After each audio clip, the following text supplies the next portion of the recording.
everyone, welcome back to my channel. If you are new here, welcome to my channel. My name is Marina. I'm a certified lash tech based in Toronto, Canada, and I like making lashing videos, and I also like to share my own tips, tricks, and methods. With that being said, everything I'm sharing with you guys is completely subjective to what works for me, so I encourage everyone to learn from different people and different avenues, because there are certain ways that you can do lash extensions and there are other ways that people prefer from other techniques. So always go out there and continue learning. But today I want to share with you guys some of the tips and tricks that have worked for me when it comes to the wet lash look. I have made plenty of videos on the wet lash look, but every so often I do adjust how I complete these types of looks, and when I do, I like to come on here and share what I've updated.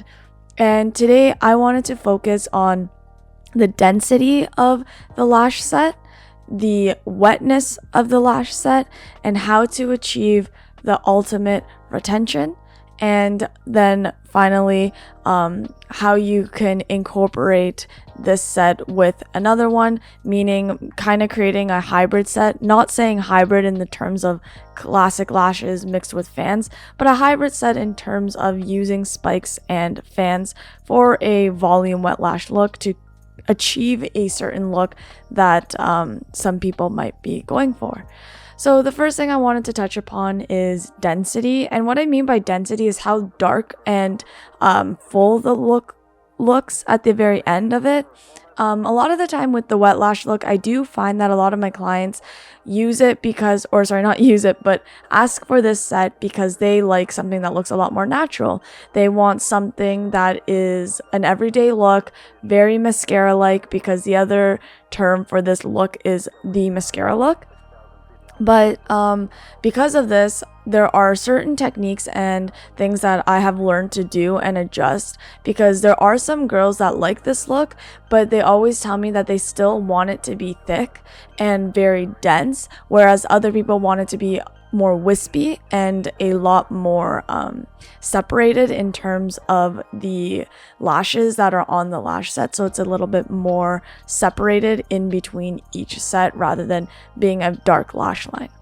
So in terms of trying to achieve a dark lash line, what I found is no matter how many lashes you're putting on the one natural lash, if you put bonder, primer, whatever you decide to kind of create that wet look at the end, when you don't add any bonder or primer to the entire lash, it will look like more fluffy and more dense.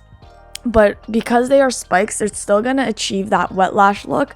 It just won't look as wet as, let's say, when you get lash extensions, you take a shower, you come out, you brush them, and then you look in the mirror and all the fans are closed.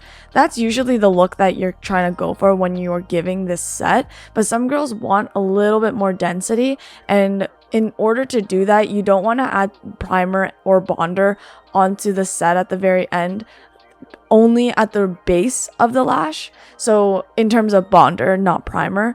But after even fluffy sets, I always add bonder to increase my retention. But when I'm creating a wet lash look, I don't just add it to the base, I add it to the entire lash extension, so that the fans really, or not really the fans, the spikes close up even more, and it becomes a lot sharper, if that makes sense. But in doing so, when you're adding in that primer or that bonder at the very end on the entire lash extension to get that spikiness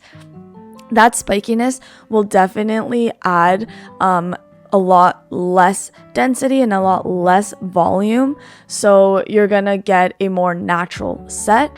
But at the positive to that is that you're gonna get a set that kind of looks like a classic set, maybe even a hybrid set, but the retention will be a lot higher than those sets. So you can still charge for a volume set because you're still using a lot more product. But then at the end of the day, you can always go like lash faster because you're just picking up spikes and placing them kind of like a classic set.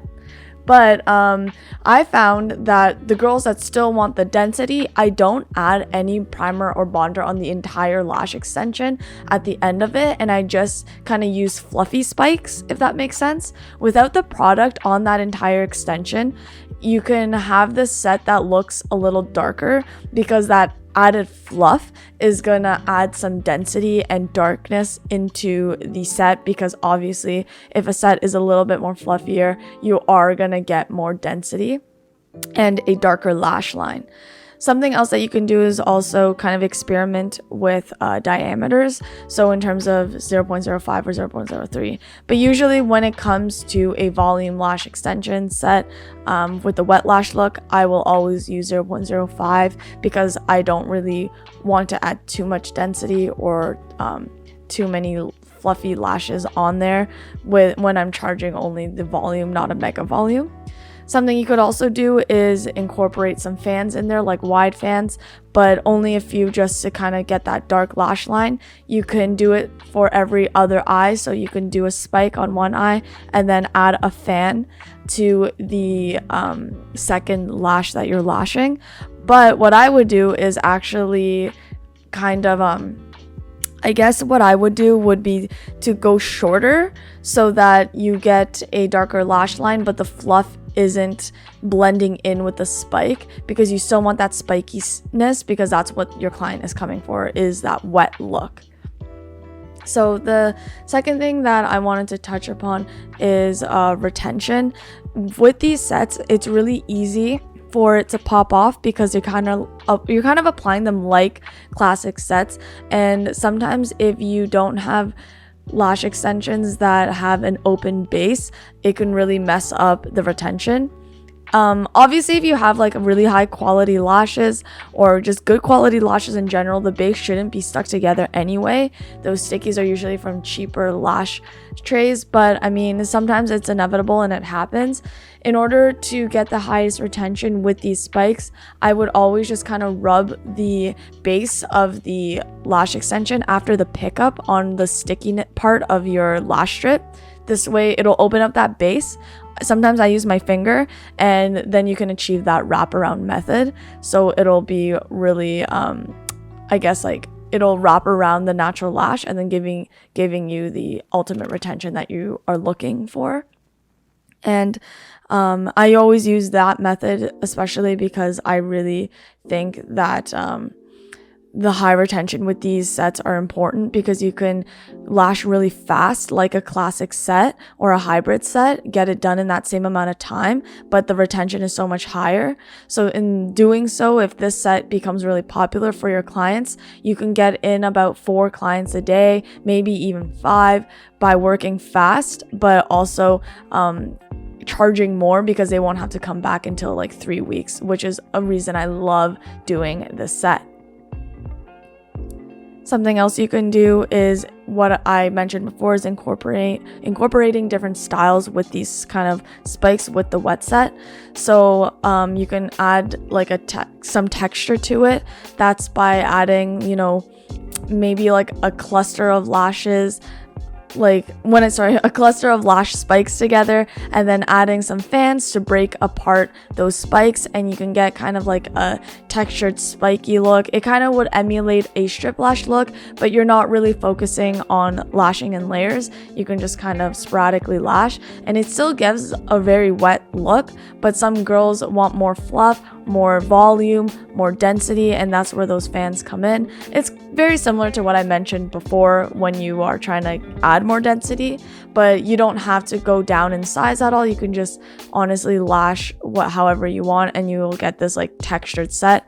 So example, I would add in some spikes in the inner corner, like maybe like 4 of them.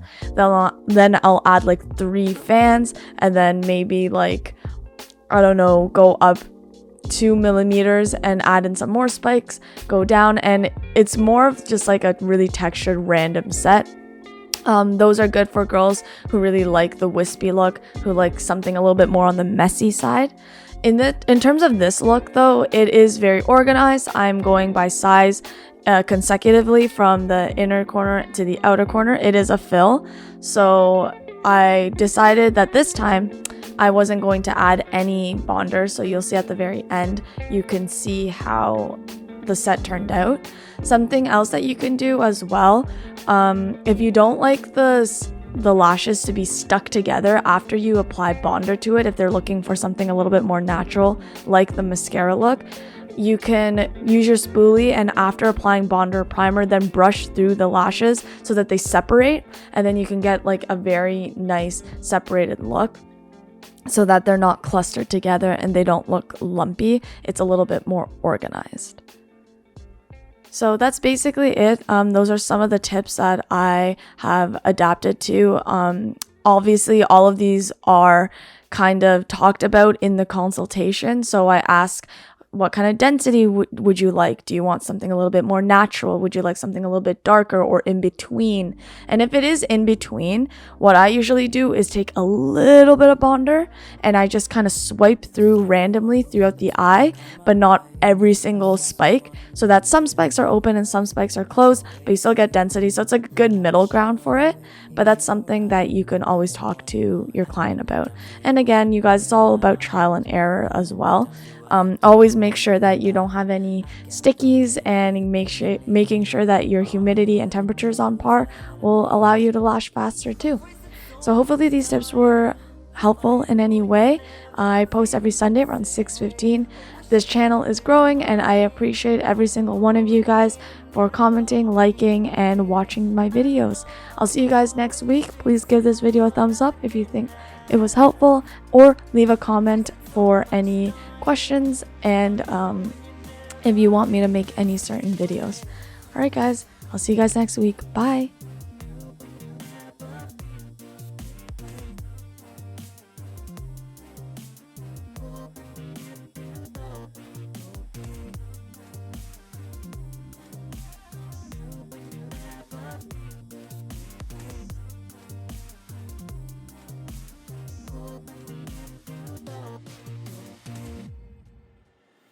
Now that it's clear to see, your intention with me is better met with some